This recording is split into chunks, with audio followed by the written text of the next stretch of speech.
মায়ের হাতের রান্না কথন চ্যানেলে তোমাদের স্বাগত জানাই। গরম ভাতে পাতা বাটা আমরা মোটমাট সবাই খেয়ে থাকি, তবে আজকে আমাদের রেসিপি বরবটি বাটা।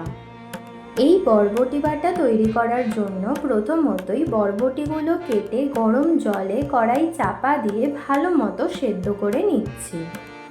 বরবটিগুলো ভালো মতো সেদ্ধ হয়ে গেলে সেগুলিকে আলাদা করে ঝুড়িতে বার করে নিচ্ছি। আমরা কালো জিরে, 5 কোয়া রসুন, 6 থেকে 7টা লঙ্কা দিয়ে মিক্সিতে একবার চালিয়ে নিয়েছি। যেহেতু বাটা একটু ঝালঝাল খেতেই ভালো লাগে, তাই আমরা 6 থেকে 7টা লঙ্কা ব্যবহার করেছি। তোমরা চাইলে এর থেকে কমও ব্যবহার করতে পারো। এরপর সেই লঙ্কা রসুনের বাটাটার মধ্যেই আগে থেকে সেদ্ধ করে রাখা বরবটিগুলো দিয়ে ভালো মতো মিক্সিতে বেটে নিতে হবে। আমরা বরবটির পেস্টটি তৈরি করে নিয়েছি। এরপর একটি কড়াইতে বেশ খানিকটা সর্ষের তেল দিলাম। তেলটি গরম হওয়ার সাথে সাথেই তাতে কালো জিরে ফোড়ন দিলাম এবং আগে থেকে তৈরি করে রাখা সেই বরবটির পেস্টটি দিয়ে ভালো মতো কষিয়ে নিতে হবে।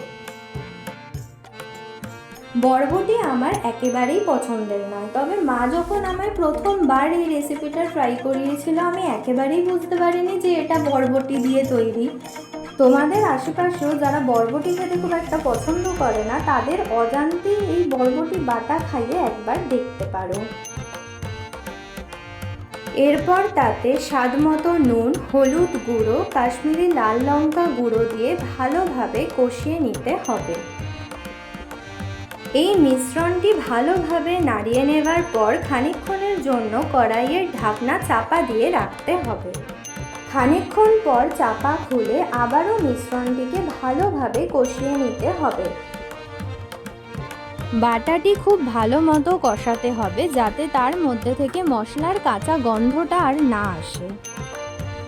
কষানোর সাথে সাথেই দেখবে বাটাটির কনসিস্টেন্সি খানিকটা পাল্টে গেছে এবং তা কড়াই থেকে ছেড়ে ছেড়ে এসে একটি মণ্ড তৈরি করছে। তখনই বুঝতে হবে আমাদের বরবটি বাটা পুরোপুরি তৈরি।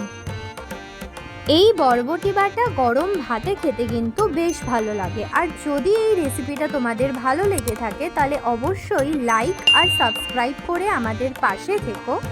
আর আগামীকালে তোমাদের সাথে আরও ভালো ভালো রেসিপি নিয়ে খুব শীঘ্রই দেখা হতে চলেছে।